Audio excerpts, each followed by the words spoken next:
Tim wasn't necessarily a loner. He's remembered as being kind of an outgoing kid. And I never saw Tim get mad in my whole life. A real soldier, but very quiet, somewhat introverted. He was the type of person who drifted from town to town. He saw gun ownership as a symbol of liberty. He actually had the standard American values that most Americans indeed believe, that government and country are two separate things, that you can love your country and hate your government.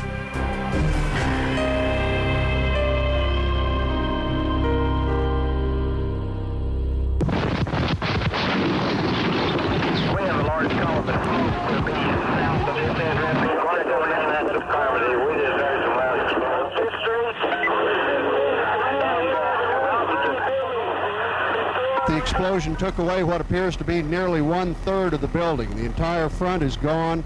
Terrible explosion. It's just like an atomic bomb went off. The story is in Oklahoma City. Take a look at this. This is a federal office building in downtown Oklahoma City. It's called the Murrah Building. It is right in the center of town, and at 9 o'clock this morning, an explosion of unknown origin did this to the building. We have to have deputies on the second floor. 168 people died. 19 children were among the dead. More than 500 were injured. Terrorism on an unprecedented scale had invaded the heartland of America. After one of the most intensive manhunts in American history, the FBI arrested and charged 27-year-old Timothy McVeigh with the bombing. He was tried, convicted, sentenced to death, and finally executed in June 2001. Though his life is now over, his crime still raises important questions. Who was Timothy McVeigh? What led him to commit this act of terror? Timothy James McVeigh was born April 23, 1968, in Pendleton, New York, a typical American rural town of 5,000 outside Buffalo in western New York State. Pendleton was settled more than 100 years ago by German farmers who said it reminded them of home. Today, it is different. There are not many people that work here in Pendleton. There's no industry. There's a convenience store, and that's about it. One pizza parlor. Quite rural. There's not much happening except the people growing their gardens. Tim's parents were Bill and Mildred McVeigh.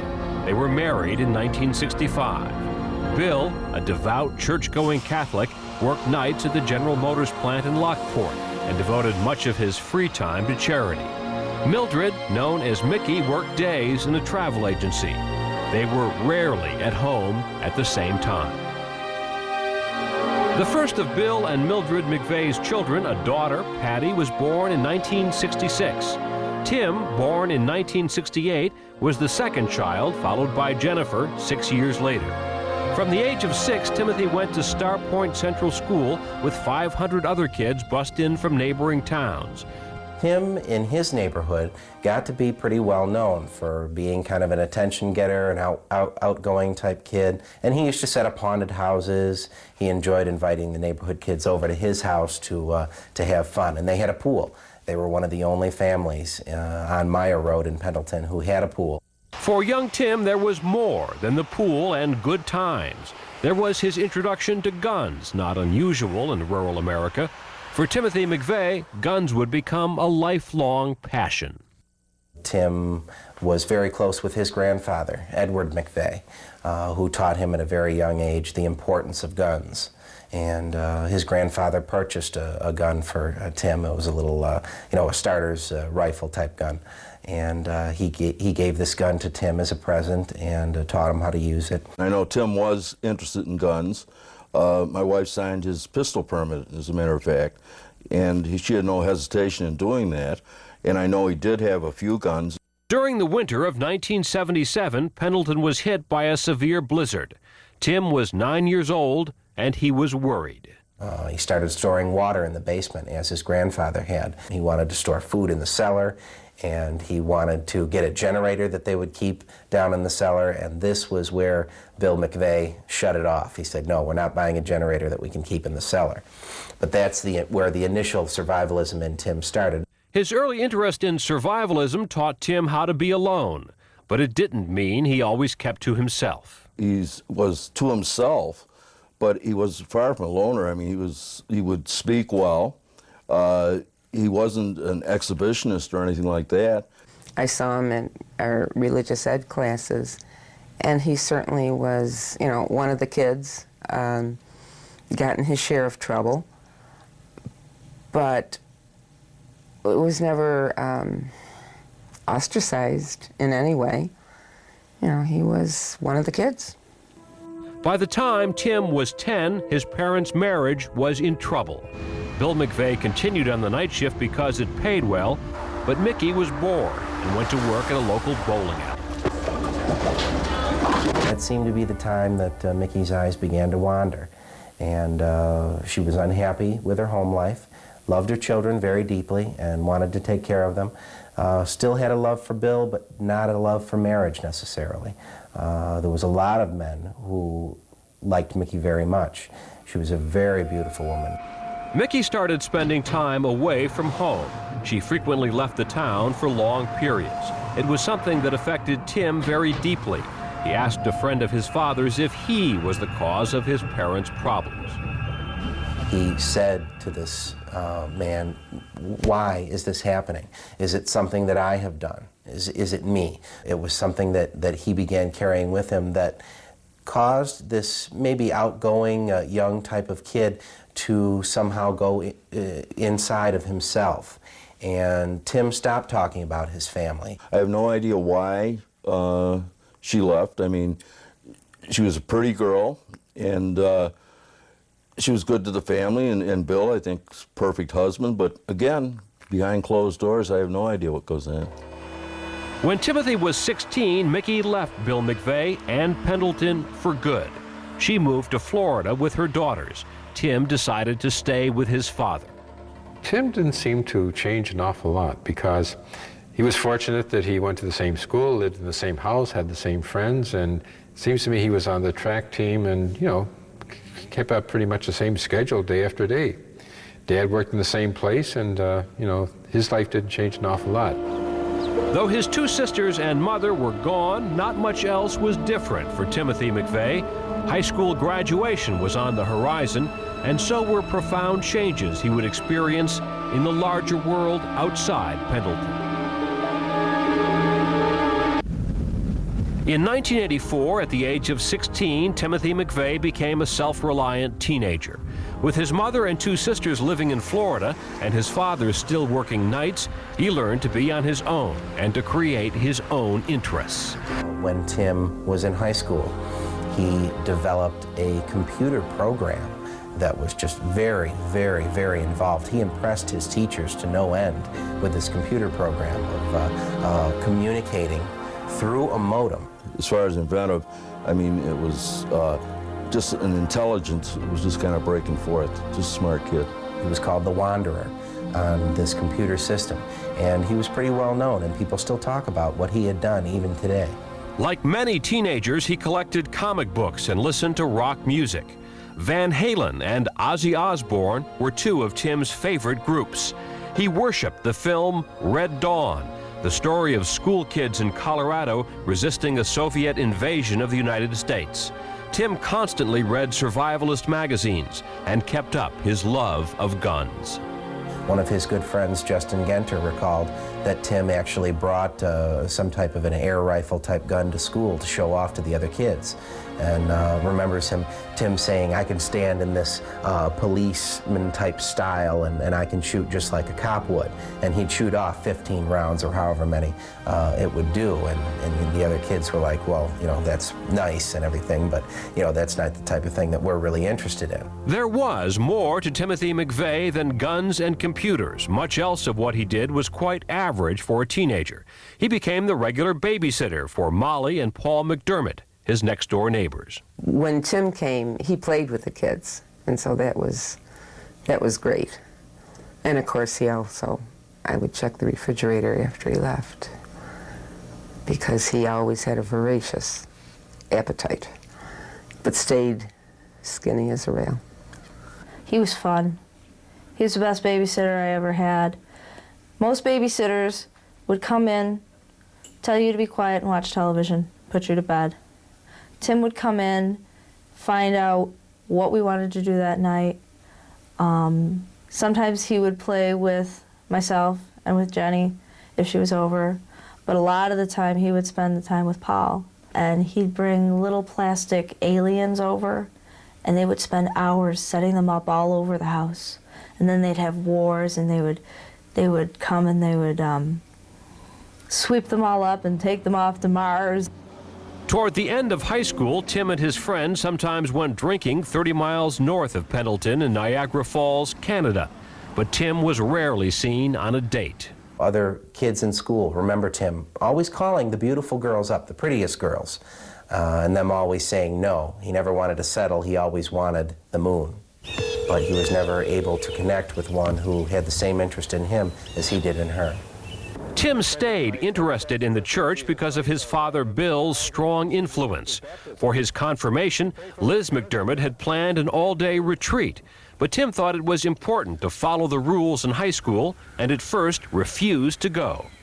And he said, well, I have a perfect attendance record all through high school, and this would take that away. And I talked to the superintendent at the time, and he was not marked absent, and he got his perfect attendance. Though in school every day, Tim's grades were less than perfect. He was a good student, getting mostly A's, B's, and an occasional C. He was not an honors student, but he spent time with the honors kids because they recognized that he was as smart as they were. So he was a social, outgoing type guy, but very quiet and introverted when it came to family matters. If you asked him about his family, he may say, yeah, my parents are split, that's it.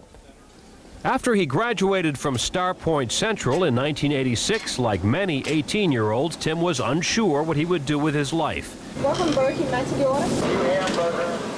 Good jobs were not easy to find in upstate western New York. That summer, he worked at a Burger King and registered at a local business college. Like other bright students, he had received a New York State Regent scholarship. It was only for $500, so his father agreed to help pay his tuition. McVeigh was extremely good with computers, started a computer bulletin board. So he went into college to study computer programming. The academic subjects of your first 2 years in college evidently were rather boring to Timothy, and he was unable or unwilling to continue the curriculum, dropped out after a semester. He saw an ad for a job as an armored car guard, something that appealed to him, and he got on his 19th birthday, he got a concealed carry permit and for an automatic pistol. McVeigh was a good employee. He showed up to work on time every day and took his job seriously. But there were some troubling signs. His continuing fascination with firearms led to some unusual incidents, like his bringing extra heavy weapons to work. He came in a few times with, shotgun shells, at least 25 of them with a shotgun. Just like, Rambo, gung-ho. Came to work one day as a joke to a supervisor with bandoliers of 12-gauge shotgun shells around himself, as well as a 12-gauge pump shotgun with a pistol grip. The supervisor didn't like the joke at all and sent Tim home. He would sometimes get very angry on the armored car for no apparent reason, and he would just fly into a rage. One of the co-workers indicated that this rage was incredible. He would get red in the face and be screaming. He was angry one minute, then he was normal the next minute. And that's the way he was. Whether it was frustration at work or pent-up rage over his parents' divorce, it is unknown why Tim angered so quickly. But he never confronted anybody, nor did he ever look for any revenge in any relationships with people that we can determine. When Tim was almost 20, he wanted an isolated site to shoot his guns. With a close friend, he bought 10 acres of land near Olean, New York, 90 miles from Pendleton. Never interested in hunting, Timothy enjoyed firing at targets. The idea of going out shooting a deer and bringing it home and gutting it wasn't really for Tim. That's kind of disgusting for him. He had more of the attitude where he liked guns. He collected them for their monetary value. Timothy did not see his future in security, and the chance of a good job with a future in Pendleton did not exist. One night, Tim was listening to his father and some friends talking. And they said, well, there's really nothing for you. And one of them kind of jokingly said, why don't you join the military? Tim took that very seriously. He told his father, Dad, I'm joining the Army. His father said when, and his son told him tomorrow. It was a surprise to everybody in Mr. McVeigh's hometown. On May 30th, 1988, 6 days after enlisting, Tim was in Fort Benning, Georgia to start basic training. On the same day, a farmer named Terry Nichols arrived from Michigan and was placed in McVeigh's unit. Nichols was 12 years older than Tim. They became fast friends, and their paths would cross many times over the next 7 years. Immediately, Timothy McVeigh found a home in the Army. He was a perfect soldier. I mean, he was someone who was very dedicated, very committed. I mean, they sort of used to look at him sort of askance because he used to make sure that it was, spit and polish beyond everybody else. He was pretty young to be a sergeant. He was one of the first guys to get promoted in the unit to sergeant.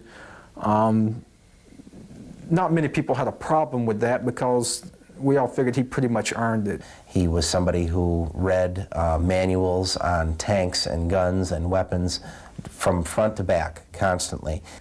Just a real soldier, so to speak, during that period. But very quiet, somewhat introverted. He didn't have a whole lot of friends.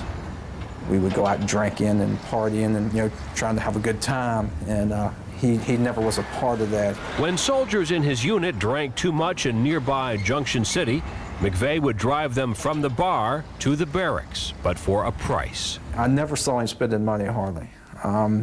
He would loan guys in the unit, maybe $15 in 1 week, and next week after payday, you'd have to pay him $20 or $25.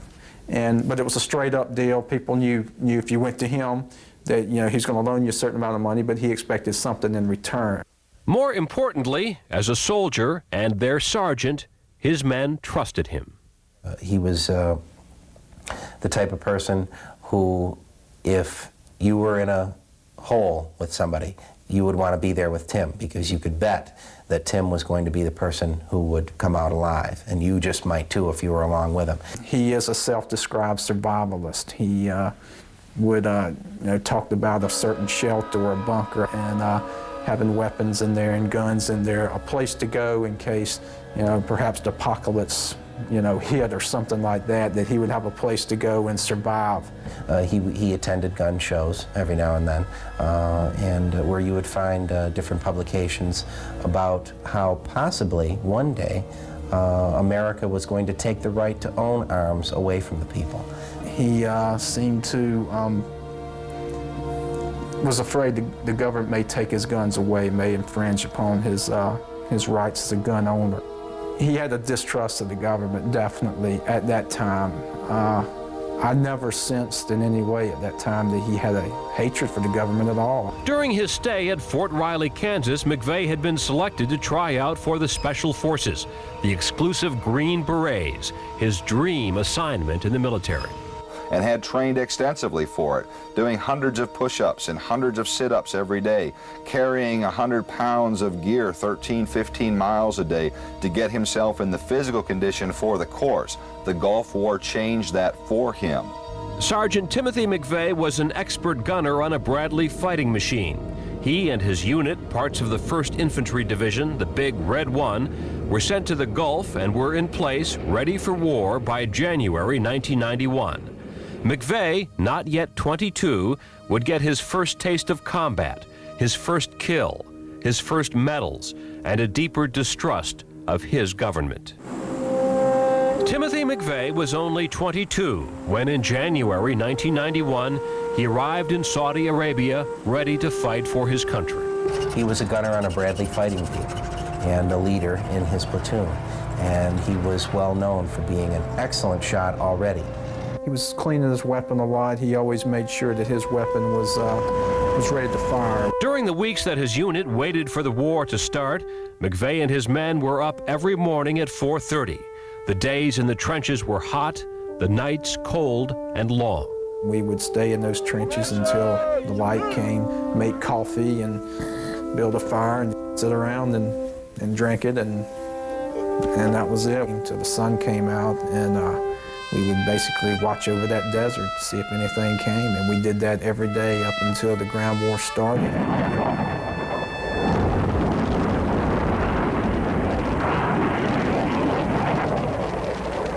After sitting on the border of Kuwait for almost 6 weeks, once the ground war finally started, McVeigh's unit was quickly in the thick of the action. McVeigh had been trained to kill on sight and wasted no time pulling the trigger. With the Bradley vehicle that he was on, he took a shot at one man, alone, standing in the desert, and actually blew the guy's head right off. Now, he was screaming and yelling when he did this. But he told us that he had shot an Iraqi soldier's head off at approximately 1,000 meters, I think, and that he was somewhat bragging about that. The desert fighting continued. McVeigh and his unit pushed forward, where they found Iraqi soldiers hiding in bunkers. They basically gave a few warning shots telling these soldiers to come out of hiding, and some did, some didn't, and those who didn't were buried alive by the unit that he was with. McVeigh's unit took over 650 ground casualties the first day that they went across the Iraqi border. They incurred a great deal of death and destruction. Actually seeing people die on the killing fields because of what he was doing was something that affected him very deeply.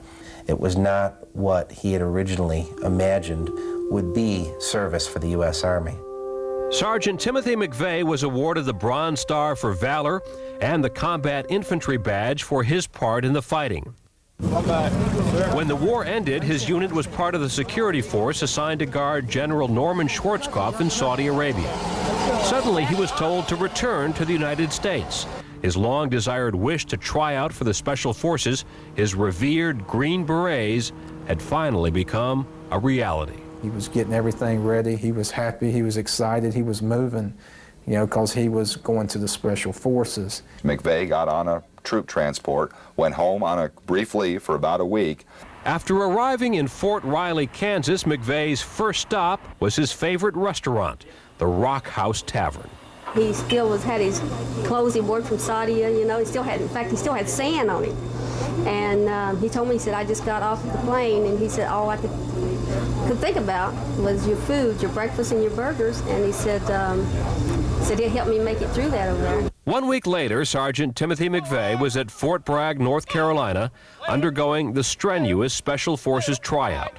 But he was not the soldier he had been before the war in the Gulf. After living in the desert for 4 months, he was physically drained, particularly the desert conditions. His equipment was wore out. One of the tests was for him to carry a 45-pound sack with him on a long journey. He was wearing new boots, his ankles were aching, his body and mind were physically out of shape. His feet were blistered, his ankle was sprained. At that point, McVeigh knew he could not pass the physically grueling Special Forces tests. It was the most devastating thing that had ever happened to him.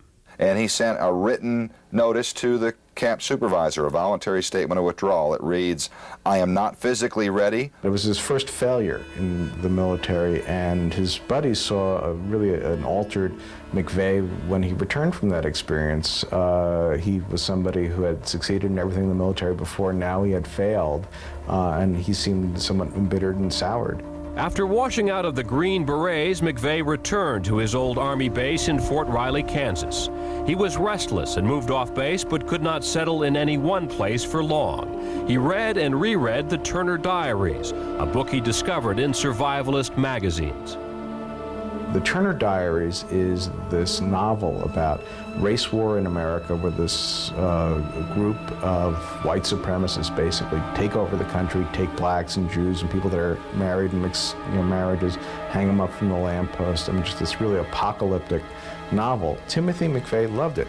He became more and more angry with the government and thought that this fictional book could somehow become a reality, some type of Orwellian prediction. And he read this book more and more often.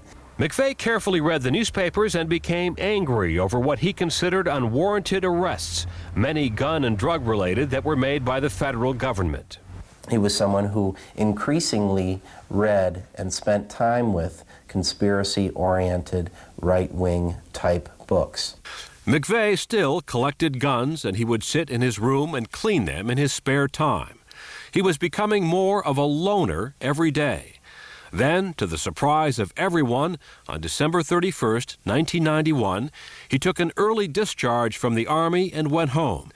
Many were puzzled by his decision to abandon what had appeared to be a promising career.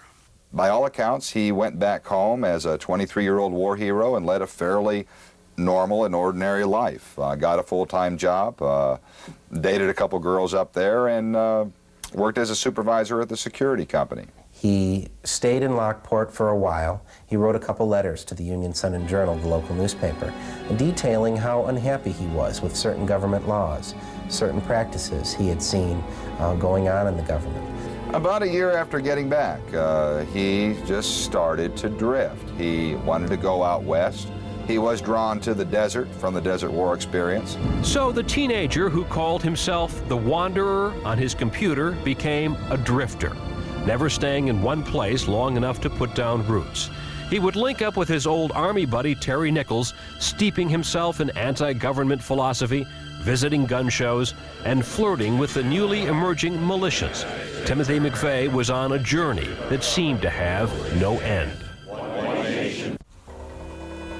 In the winter of 1993, 24-year-old Timothy McVeigh left the isolation of Pendleton, New York. He headed west, eventually moving to Kingman, Arizona. Although he was unable to stay in one place for long, he never forgot his years of training in the Army. Tim basically became a lost soldier. He was somebody who still lived by a soldier's rules, still dressed as if he was still in the military, maintained his military haircut. McVeigh visited Michael Fortier, an Army friend from Fort Riley.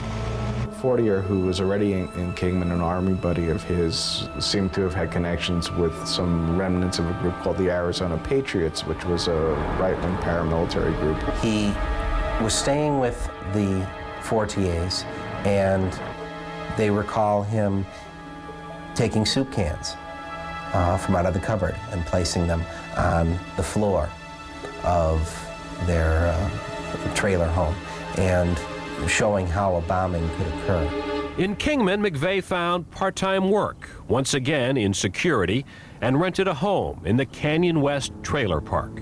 He was an excellent tenant. We cleaned the trailers, but he went in and re-cleaned it. He washed my curtains and accidentally ruined them, so I told him I'd have to take that out of his deposit, and he said, "Oh, that's fine, no problem." He generally had money. Ever since he was in junior high school, Tim was very frugal. He always saved his money and always tried to keep a good stash of money set aside, just like he would set aside food, just in case something happened. He had rifles laying up against the corners of the walls. He didn't have a gun case, so he had his guns laying up against the walls, and you know, 2 or 3 in several corners in the house. McVeigh spent much of his free time at gun shows around the country. He lived a fairly austere lifestyle. If he was traveling, he would pull over and just put out a sleeping bag and camp as opposed to get a hotel room. McVeigh continued to drift through the middle of America, increasingly convinced of a conspiracy at the highest level of the federal government to deny so-called patriots such as himself their Second Amendment right to bear arms. McVeigh found further proof of a government out of control in the August 1992 standoff between federal agents and white supremacist Randy Weaver in Ruby Ridge, Idaho, when FBI sharpshooters killed Weaver's wife and son. Randy Weaver became a hero to people because his home had been, in their view, invaded by agents who wanted to take his guns and arrest him. McVeigh also openly supported the Branch Davidians when federal agents surrounded their compound in Waco, Texas. There are surveillance photographs of Timothy James McVeigh in March of 1993 standing outside of the Branch Davidian compound protesting the presence of federal law enforcement and military personnel. On April 19, 1993, federal agents stormed the Branch Davidian compound. When the smoke cleared, 86 men, women, and children were dead. That action by federal agents against what McVeigh considered innocent people confirmed his greatest fears and apocalyptic fantasies, a paranoia stoked by the inflammatory rhetoric of films like Red Dawn and novels like The Turner Diaries. The Davidian compound caught fire. Tim watched it and basically began crying and screaming at the television about what was going on. The raids that had been predicted in the Turner Diaries were coming true.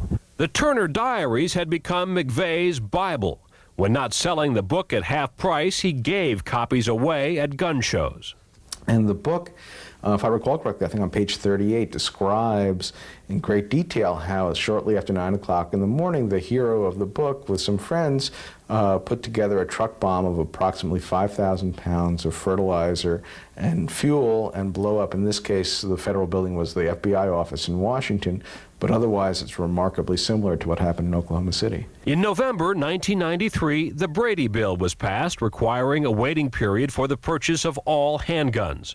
For many on the political fringe, this was a watershed event and the cause of a new wave of panic. Owning a gun was a symbol of liberty. Once the federal government could begin to curtail those rights, what would be next? So all those issues combined to really get the militia movement started in the beginning of 1994, and there were also issues that in Timothy McVeigh's own life seemed to resonate for similar reasons. In the first months of 1994, McVeigh continued what appeared to be his aimless drifting. He visited his old Army friend Terry Nichols in Michigan. There have been reports that Timothy McVeigh attended a few meetings of the newly formed Michigan Militia and perhaps other militias as well. Mr. McVeigh, first of all, denies that he ever went to any militia meetings. As a soldier, he basically indicated that he was not really particularly impressed with most of the militia organizers that he personally had seen on the gun show circuit or been familiar with their literature. There is no evidence that Mr. McVeigh joined any militias or, for that matter, any other extremist groups. How many meetings he did or did not attend is not, an important thing if he was following the ideology and the basic philosophy of what these types of groups should do. In March 1994, McVeigh went underground and dropped out of sight. Though he never stayed in one place for long, he was occasionally spotted at gun shows in Nevada and Kansas and frequently visited Terry Nichols in Decker, Michigan. In September and October 1994, authorities say that McVeigh and Terry Nichols bought large quantities of ammonium nitrate, an essential ingredient for making homemade bombs. The two men traveled over the back roads and small towns of the Corn Belt until April 14, 1995, when McVeigh moved to the Dreamland Motel in Junction City, Kansas. The young man seemed to be a kind, outgoing person. He was friendly. He didn't take a lot of time up. He came and did go as a regular customer, not like some people who come in are distraught or depressed and I have to pay attention to him. He seemed to be a nice guy, right, like your next door boy. On April 17th, authorities say McVeigh used a fake driver's license to rent a Ryder truck in Junction City, Kansas. On April 18th, he was reportedly seen driving the truck and filling it with gas. A trucker said he saw the truck loaded with sealed blue plastic barrels in the cargo bay. During this time, experts began to pick up the rumblings of anti-government activity from right-wing groups across the country. But we can't use you if you're sniveling and afraid to take back liberty. If the liberty tree is to survive, it has to be watered with the blood of tyrants and with patriots from time to time that it might live. I guess it's time for us to water the tree. The great fear was that April 19th, the second anniversary of the federal raid on the Branch Davidian compound in Waco, Texas, would galvanize the most violent impulses on the extreme right. It was the ideological equivalent of Pearl Harbor. And folks in the movement started talking about this as Militia Day. And it was clear that something was going to happen someplace in the country.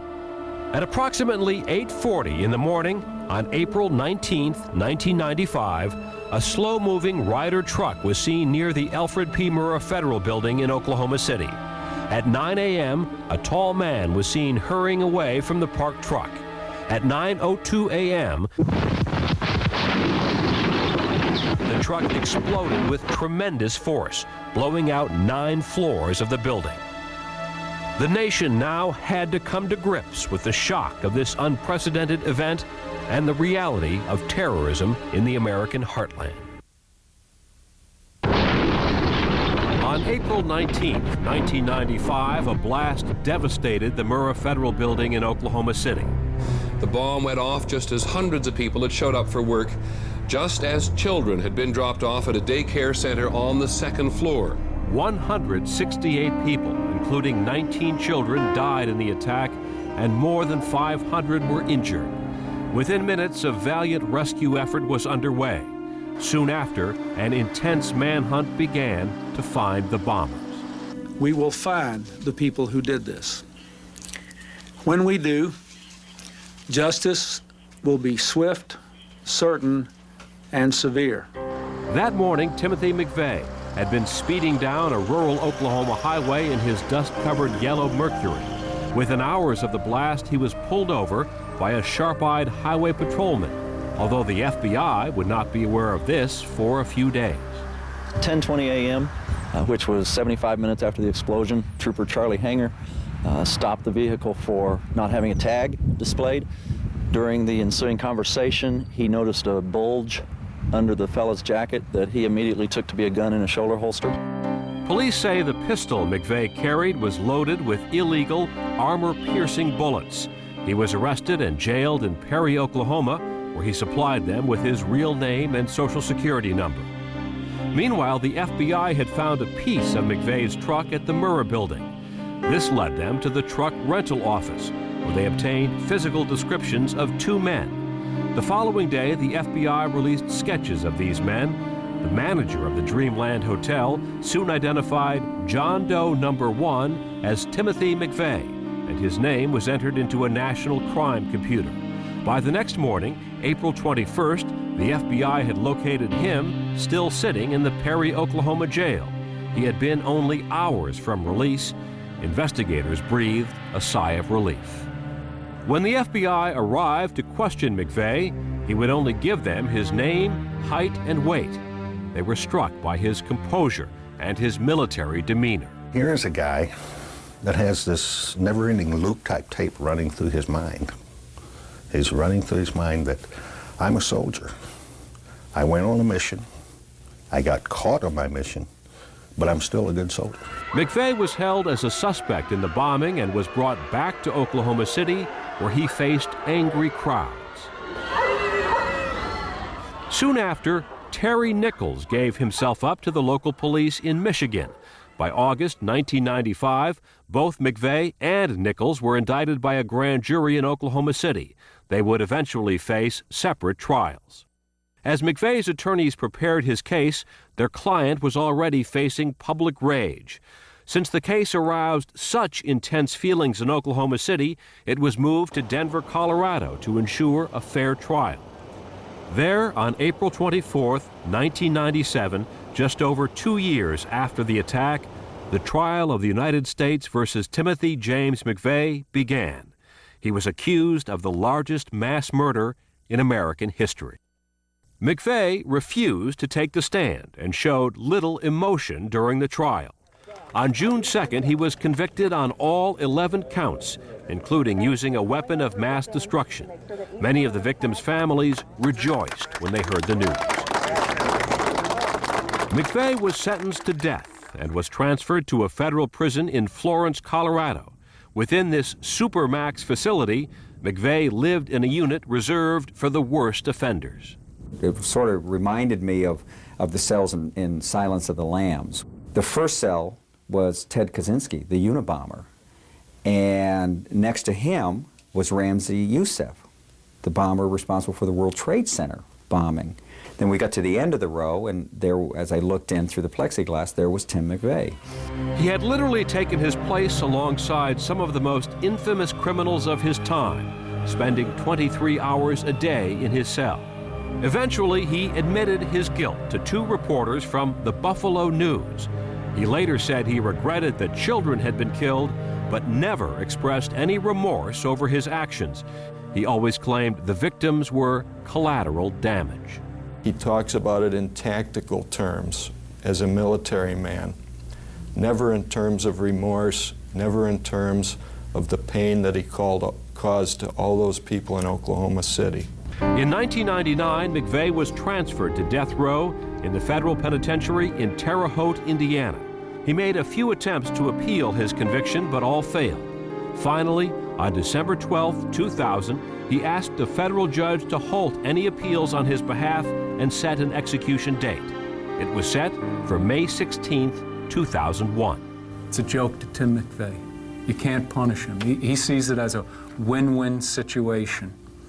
He's been able to manipulate the media to get his anti-government message out, and he's also getting his ticket out of life, which holds no joy for him. McVeigh prepared to become the first federal prisoner to be put to death since 1963. He even won a decision that prevented the government from performing an autopsy on his body. It seemed McVeigh's story was drawing to a close, but then on May 11, 2001, just 5 days before his execution, U.S. Attorney General John Ashcroft made a startling announcement. The FBI had failed to turn over thousands of pages of evidence to McVeigh's defense attorneys. I have made a decision to postpone the execution of Timothy McVeigh for 1 month. The execution was postponed until June 11th. While the government claimed these documents would not have a significant impact on McVeigh's case, his defense team scrambled to request a stay of execution in light of this new information. We have a lot of work to do. We've got a lot of documents to review. We've got legal research to do. We need to have serious conversations with our client. In the end, his lawyer's last-ditch efforts were to no avail. 33-year-old Timothy McVeigh was executed by lethal injection on June 11, 2001. At his request, none of his family members attended the execution. McVeigh was cremated and his ashes scattered. Today in Oklahoma City, the devastated Murrah building is gone. No rubble remains to mark Timothy McVeigh's notorious place in American history. At the site, a memorial now stands, 168 empty chairs, one for every victim, commemorate the innocent lives lost on that one unimaginable day of horror in 1995.